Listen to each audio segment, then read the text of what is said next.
My name is Gabriel Sanders, and this is my Draw My Life. I would like to say that this side is more of the spiritual side and how God guides me through school and how I can see Him in every grade. Now, I come from a conservative white family, and this entails that my family is more of a sheltered kind of side, and they kind of don't let me go outside and don't let me see the atmosphere, basically. And I don't get to see everybody that's not Adventist. And when you go to school, you're mainly just, hey, how you doing? And you just meet everybody there, and that's all you know. You know the people at school, and you know the people at church, and you know your family. That's it. That's why the Adventist community is so small, because it's sheltered. And this wasn't really good for me because I'm a very social person. And as I went from a very conservative kind of place in Indiana and I came down here, I went to Fleece. Fleece is a big school for me. And you go from a school that's around 30 kids to a school that has 400. This wasn't for me. I wasn't happy there. And with all these people, I didn't know what to do. So I was encouraged by my parents to go make some friends. And of course, this was around the third grade. And I was just sitting there on my desk, wondering what's going to happen. Now my sister got along perfectly fine. And I was looking at her and I'm like, how are you doing this? She said, just go make some friends, be friendly. So I did. And eventually I got the friends that I know today as Tyler and Edward. And Edward was a little down the road, but you also have Allison that I was friends with back then. But that's about it. But what exactly happened at Fleece? Fleece, we were in a jumble. We were here nor there, and we were like, hey, let's just be friends. Why not? Same homeroom. But that wasn't me. Now, around the third grade to the fifth grade, I was really looking for something. I was like, this can't be it all. This can't be it.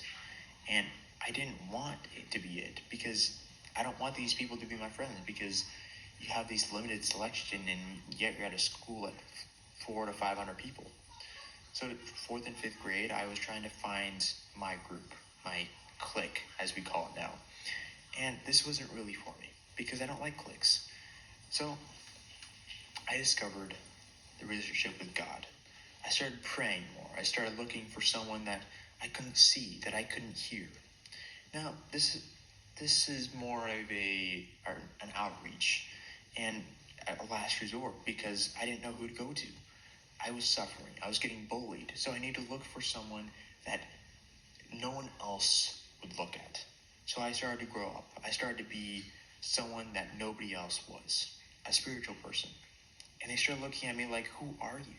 You're a different person, Gabe. I'm like, yeah, I know. But that was the spiritual side of me. Now, what actually happened was I just started praying more, started looking in the Bible, started paying attention in Sabbath school. But what actually was happening is I was looking for someone, looking for God. And not only was I looking for God, I was looking for someone else to help me through my life. And why not? Because God's there for us. He loves us. And He can do all things through Christ who strengthens me, Philippians 4:13. But I was looking for someone to guide me through school, through the different times and through all the things that happened. And so through looking, I got care. I got the care and the love that I wanted. But, that all ends because you're all looking for someone that is in the physical form, right? This physical form really entails someone that you can hug, that you can hold their hand, that they can be, I'm there for you. And they're emotionally supportive. But truly, God isn't. But in the long run, He is. And I didn't know that at the time because, of course, I'm only in middle school. And eventually, I will. But at the time, I was like, God, where are you? I can't see you, can't touch you. Just give me a sign. And for me, it was mainly just, Gabe, you got to believe. You got to believe and have faith because I know what's in you. And so He told me that. So He told me that later in life. But then came the toughest time I'll ever know in my life. High school. High school for me was terrible. And once you go into high school, you all become freshmen.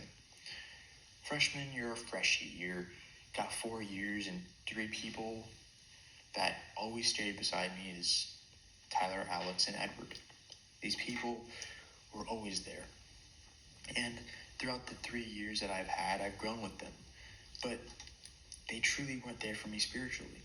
And I'm sad to say this, but high school was terrible because I didn't really have anybody. And I created that on my own because I didn't like cliques. I didn't want to be with everybody else. So what did I become? I became a nobody. I became something that everybody else hated. That somebody that really just didn't fit in. So I had to grow somewhere. I had to become something, someone else. I created myself. I created Gabriel standards.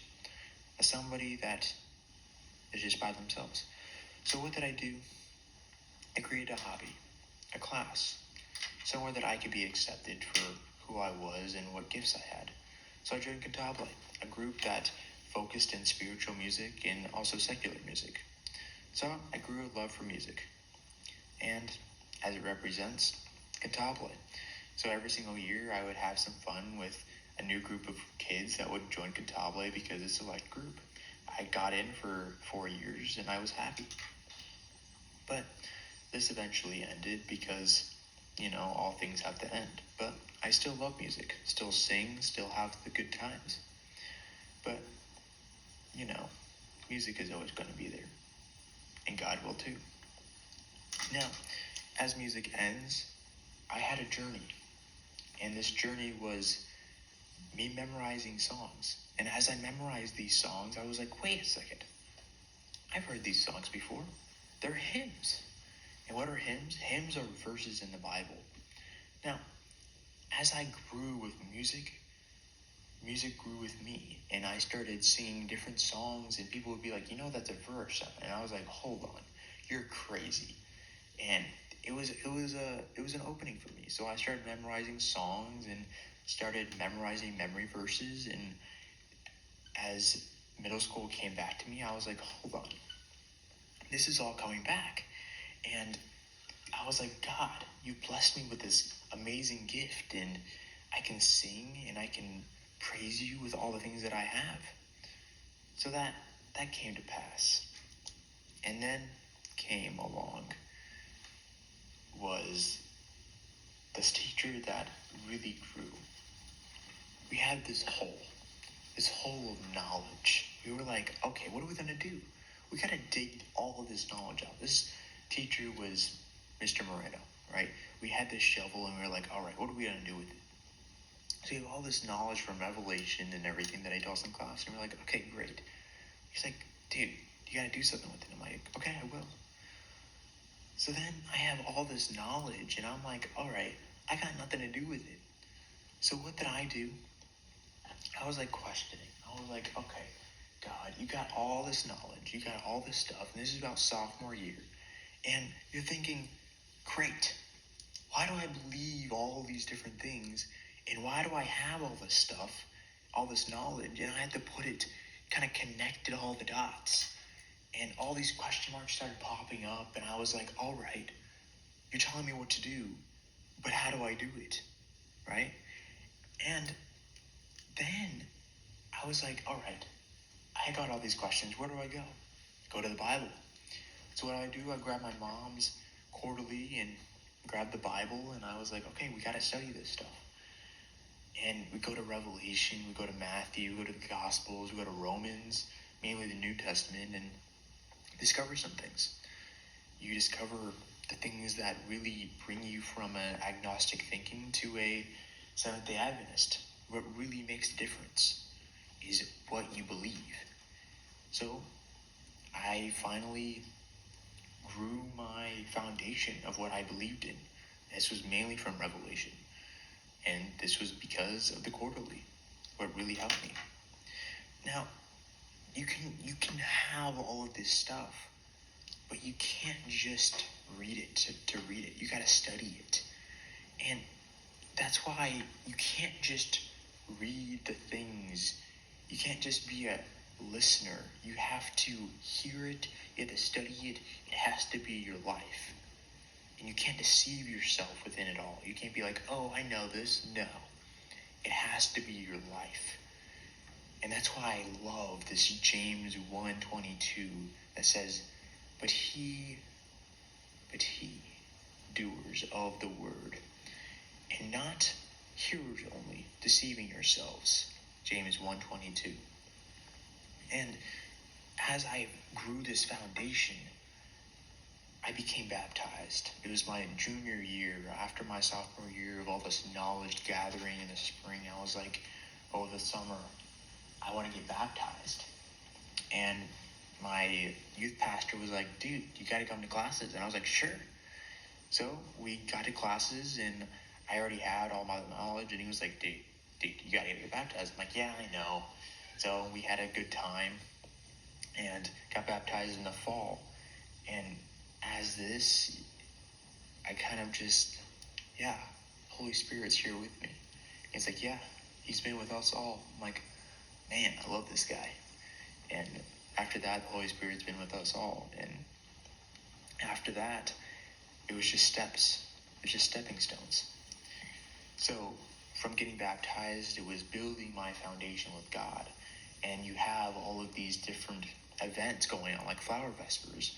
You have Flower Vespers, you have these week of prayers. And I'm like, all right, I've been baptized. So what's next? He's like, dude, you can't just stop there. You got to build on it and build on it again. So each time I was like, all right, I see this moment. And then I realized that even though we have our own journey, we keep building and building and building, we can't just look upon it as one whole step. You have to realize that each person has their own journey. And that's why I realized that some people may look at each other and say, we're all equal to each other.